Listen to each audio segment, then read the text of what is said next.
Welcome back to Leading Our Own Way, everybody. It's been a great week. I'm so excited to share today's episode with you in particular because it's one that will stick with you for a very long time after you finish listening. My guest is the incredible Amy Thurman, and her story is a powerful testament to resilience, vulnerability, and the transformative journey of self-discovery. Because in this conversation, Amy opens up about overcoming profound challenges, including chronic health struggles like a misdiagnosed broken neck and living with something called POTS.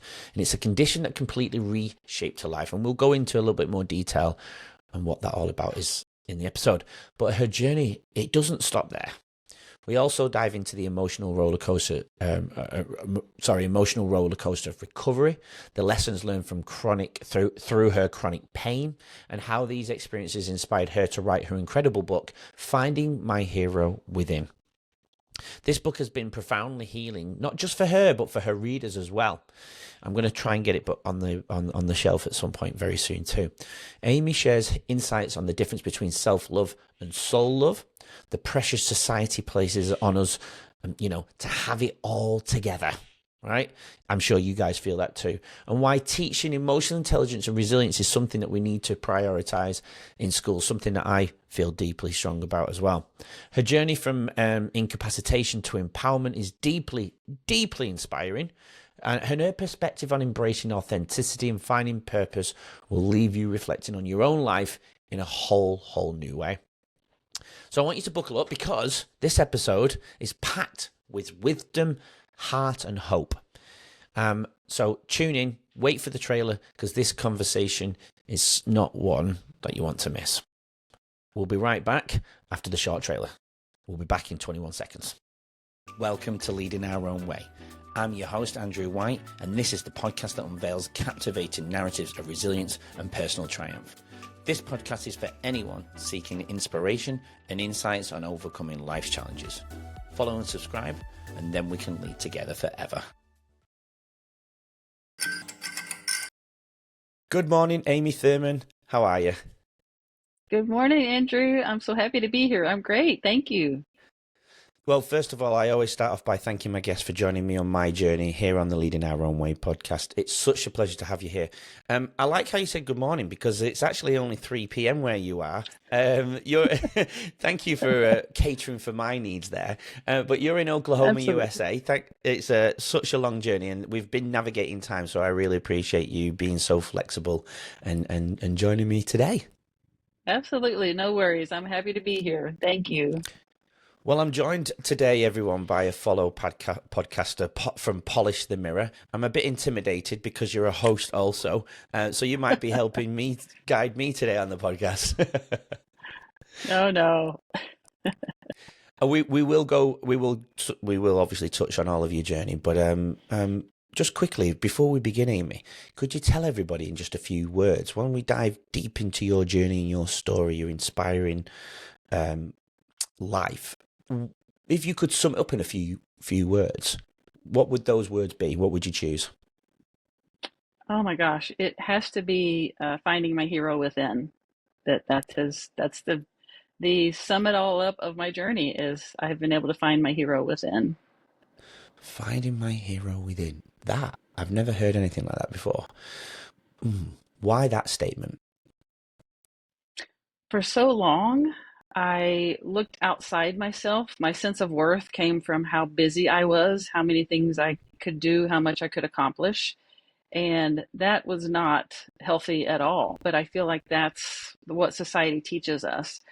Due to my life that we will share in a little bit, I have learned that the true power is found within. And that I kept waiting for this knight in shining armor to come rescue me, this hero to come save me from this miserable existence. And what I found was that person I had been looking for was found in my reflection in the mirror, had been there the whole time, just waiting for me to catch her glance. And I love being able to share that with others because that hero is inside every one of us. It's there. We just don't know it, and we don't know where to look and don't know how to find it. And so I get to help people do that. Yes. Yeah. Yeah. No, I feel like I have that very similar mindset. And I think that's the purpose of the podcast, is to do something very similar. I agree with you. Do you think then the majority of us because I talk about the baseline of optimization of human beings a lot on this podcast. I feel like our baseline of happiness is, how can I say it nicely, an all-time low. I feel like with modern society, we're replacing pleasure. Replacing happiness with pleasure, and it's such a big difference between the two, isn't it? Um, do you feel it's the same amongst a lot of people? Do you think we all are looking for that hero, some externally?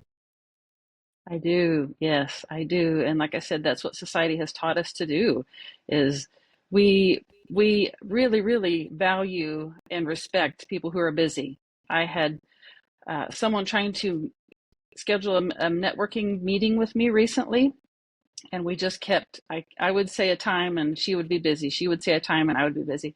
And her comment to me was, busy women, I love it.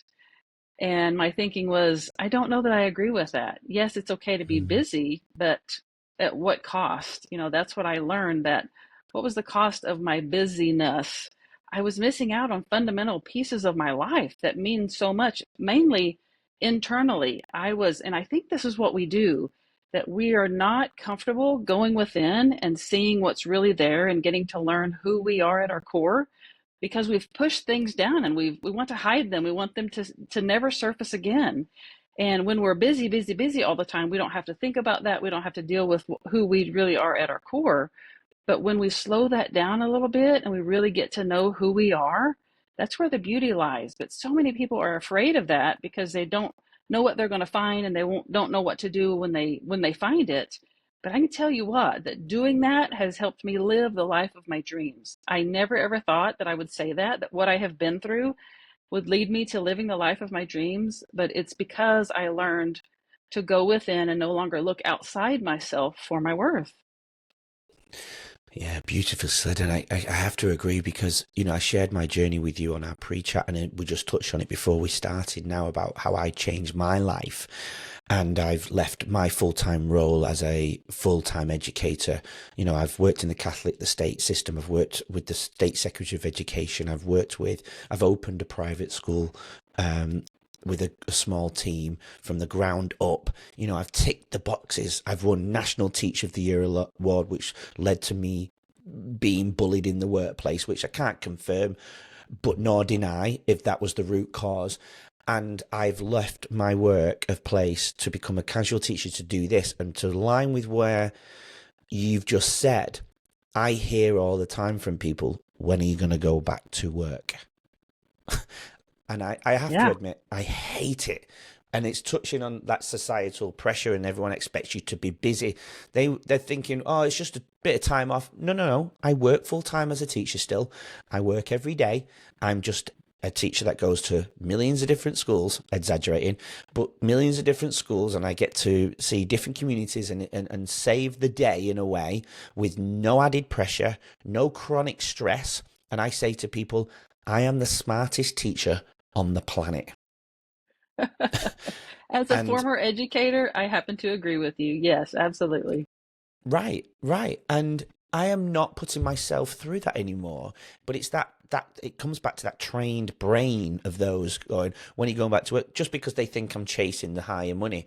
Yeah, I could go and earn 30 grand more. And yes, we'll have to budget for the summer holidays, as I was mentioned to you earlier. But I'm the happiest I've ever been, which creates a mental space to be more present with my family. So if anything was to go wrong, at least I don't have that regret, or grow up and don't regret spending time with my kids or pursuing the dream of the podcast. Anyway, just rambled on there just to connect No, onto your topic, absolutely. but I completely agree. I believe that we all came here with a purpose and for a specific reason, and that we knew that purpose and we knew that reason when we came, but people have taught and trained us differently, mm, have kind of trained us out of that. And so I think it's coming back to, what is our purpose? And the things that we're drawn to, the things that we really love to do, will lead us to our purpose. And once we find that, that's where the happiness and the joy comes from. And that's what you're finding. completely agree. Completely agree. You said in your statement before I started my ramble was your life, your dreams coming true. The life of dreams. I can't remember how you said it, but it was, you touched on the life of your dreams. Tell us about that then. Tell us about what is that you're living right now. Ooh, there's so much. What I found is I had this idea of what I wanted to accomplish with my story. And what happened in real life was so much bigger than that. It really just blew my dreams out of the water. So it's teaching me to dream bigger. But gosh, where do I start? I've done lots of podcast interviews and summits and spoken in person. I got to share my story on stage in front of about 2,000 people, which was absolutely Wow. terrifying. That was the very first time I shared my story, was in front of like 2,000 people. um, Wow. and so I do speaking Love that. engagements. I'm part of an Ivy League speaking tour. I'm working on a TEDx talk. I just what is this, November? A couple months ago was at the Emmys at an event there where I got to give my book to celebrities, writers, directors, and producers. And now I am working with a producer to turn my story into a documentary. I am in January, or in a couple months, going to be on a Times Square billboard. And it just keeps going. I mean, it's like I could not have dreamt all of this up. And in all honesty, I did not pursue any of that. I literally Wow. was just following my soul. Like, this is what I want to do right now. This is what brings me joy. And all of this stuff has fallen in my lap. And I'm just saying, okay, yes. I was like, I have no clue what I'm doing. People ask me all the time, teach me to do what you're doing. And I'm like, I don't have a strategy. I simply connect with my soul and listen to its voice and follow what it says. And all of this stuff just comes to me. So, yeah, it is literally the life of my dreams that I never even dreamed about, if that makes sense. Yeah, that wow. I mean, you didn't share that with me in the pre-chat. That's all unreal. You've completely blown me out the water there. And and that's all coming from you, I suppose, just being authentic, just being you, Yeah, sharing you, right? And that's the power. I feel like we have thrown the word authenticity around a lot in the last few years, but that is the best way to explain it. You're just being completely authentic and sharing your vulnerabilities probably is the best way to go with. It's funny you bring up yeah, the TEDx talk because I've done a few. I've interviewed about 5, 6 TEDx talkers now, and I've kept these as my manifestation.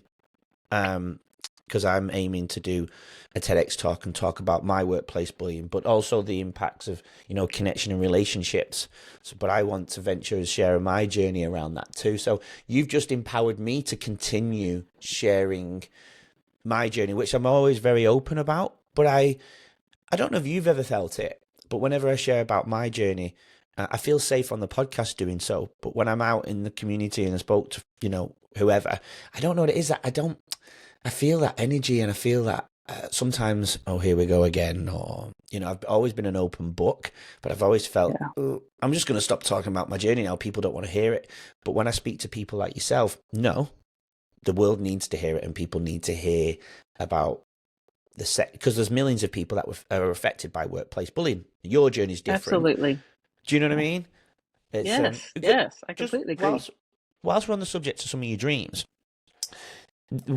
you said Emmys, but Yes, I'm guessing is this the Emmys? that was from a celebrity party that I was invited to before the Emmys. So, Wow. Well, I'm showing. If yeah, you're listening on Apple, I'm showing a picture of Amy on the red carpet. But it tune was into really Spotify and Apple to watch. an Sorry, Amy, go on. interesting event because I went there as an author. All these people there were actors, and I started talking to some of them, and one of them said, "Are you an actor?" And I said, "Well, no, I'm an author. I'm helping with an event, giving my book away." And so they started asking about my story, and when I shared my story, she said to me, "You are the most interesting person here. Like, we're all actors and we pretend, but you're a real person with a real story that has an impact." And she was just in Yeah. awe. So I'm like, these celebrities that I look up to and watch on TV are in awe by my story. It's really just surreal. It really is. Who? Funny moment, but who would you like to play you then if there was a movie? That's so funny. People ask me that a lot. Oh, did they? Damn, I was trying to be Yes. original. It's funny you asked that because at the Emmys event, an actress came up to me and she said, "I want to play you. Like, when this goes to be a movie, I want to play you." And I was just like, okay. Line up, It's just people. funny. funny to me. I'm just like, you know how it is, Andrew. You have lived it. So it's different when you've lived it and people are like Mm, in awe of what happened and how you have used it or using it for good. But when you lived it and that's just part of who you are and you're being authentic about it, it doesn't seem that surreal. Does that make mm. sense? Yeah, it does.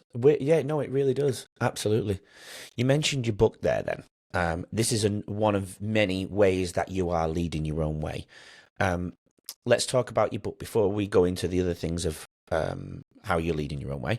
And I like to throw in the title of the podcast in there.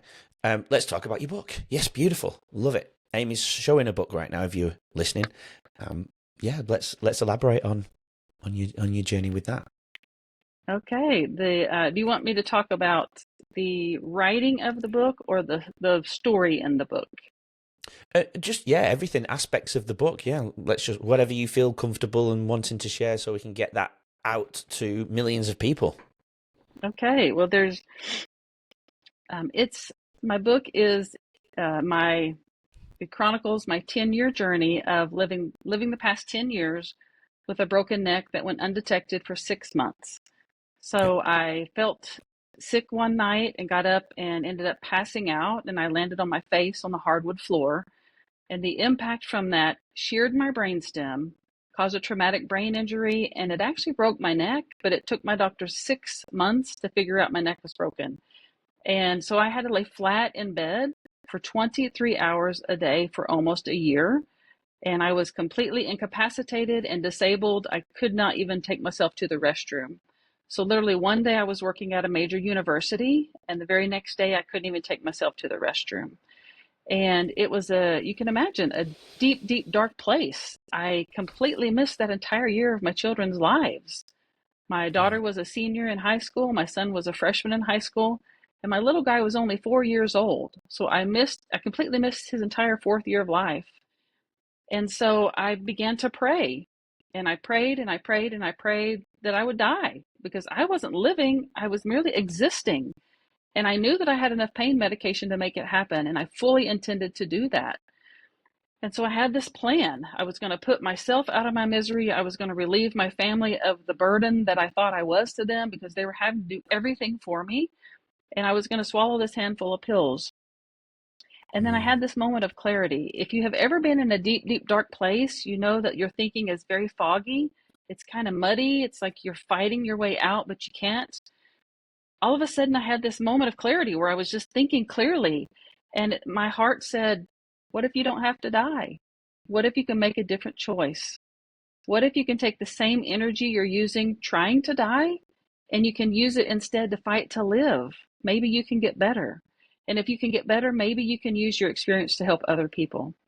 And so then I decided I'm going to fight to live with the intention of using my story to help other people. And that's what my book is about. It's my 10-year journey of all of the things that I went through to fight my way through the medical and disability systems to reclaim my life and end up finding my hero within. So that's the name of my book, is Finding My Hero Within, a journey from incapacitation to empowerment. And it's about overcoming adversity, about hope, about resilience, and learning how to find your hero within. Amazing. Wow. I mean, how can you say that any better? And if you want to know more, we should definitely get that book. That's incredible. And we're going to dive deep into those events. So I'm kind of glad that you summed that up really well there, because obviously it'll paint a picture of where your journey even began before that, and we'll be able to put all the puzzles together. But obviously we want the book to sell, so don't read every word in the podcast. But okay, so outside of your book, then there's other ways and other things that you've been doing more recently since you've started to change your life and think and do the way what you're doing. How else are you leading your own way at the moment, Amy? I am very, very open and vulnerable, and like you said, just always authentic on social Yeah. media. I get messages a lot of people just in shock of how vulnerable I am. And, it's not in a bad way, it's just an honest way. Because Mm. for some reason, people look up to me and are inspired by what I have done. And I don't ever want them to think that it means that I'm perfect, that I have it all figured out. And so I'm very open about when I struggle and what I'm going through. And that draws people in. People want It to know does. that. And so I've begun sharing some of the things that I do or have done and still do that help me learn to find my hero within. Self love versus soul love, how to get to the soul love level. And because society pushes self love, it's really soul love that we want, and things like that. So my social media is pretty much the place where I share all of those things. I have taken some one-on-one clients. I'm not doing that right now, but that will open again at some point. I, like you said, have a podcast called Polish the Mirror, Yeah. and season 2 will be coming up before too long on that. And just doing my best to just love people. Like, that's when I go out anywhere and anytime I'm with people, my heart is just to show them love without judgment, without fear. It's just, that is one of the ways that I have been able to heal, is by showing love to myself, but also to others. And so I just want to be a person that lives love. Yeah. Let's talk about, I love a statement that you mentioned there. Let's talk about the difference between soul love and self love. Join us tomorrow to hear more from today's incredible guests and learn valuable insights to help you lead your own way. Don't forget to subscribe. We'll see you then.